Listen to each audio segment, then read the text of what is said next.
Reasons to rehearse the gospel daily from Milton Vincent's A Gospel Primer. Number 27. Mortifying the flesh with fullness.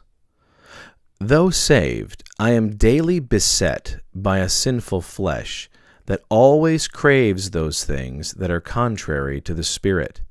These fleshly lusts are vicious enemies, constantly waging war against the good of my soul. Yet they promise me fullness, and their promises are so deliciously sweet that I often find myself giving in to them, as if they were friends that have my best interest at heart. On the most basic of levels, I desire fullness, and fleshly lusts seduce me by attaching themselves to this basic desire.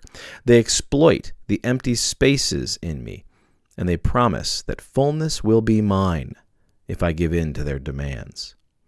When my soul sits empty and is aching for something to fill it, such deceptive promises are extremely difficult to resist.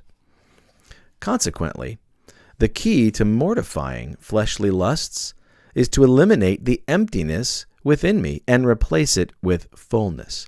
And I accomplish this by feasting on the gospel. Indeed, it is in the gospel that I experience a God who glorifies himself by filling me with his fullness. He is the one, Paul says, who fills all in all. He is the one who fills all things with the gifts that he gives. And he lavishes gospel blessings upon me with the goal that I be filled up to all the fullness of God. This is the God of the gospel, a God who is satisfied with nothing less than my experience of fullness in him.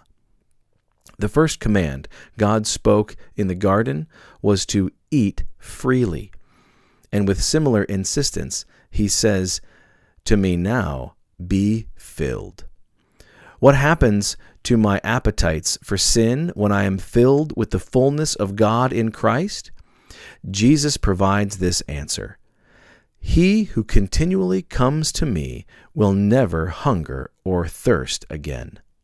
Indeed, as I perpetually feast on Christ and all of his blessings found in the gospel, I find that my hunger for sin diminishes, and the lies of lust simply lose their appeal. Hence, to the degree that I am full, I am free. Eyes do not rove, nor do fleshly lusts rule, when the heart is fat with the love of Jesus. Preaching the gospel to myself each day keeps before me the startling advocacy of God for my fullness, and it also serves as a means by which I feast anew on the gospel of provision that God has given to me in Christ.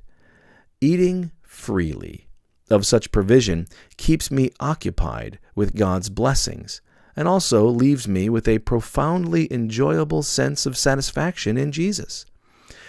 And nothing so mortifies fleshly lusts like satisfaction in him.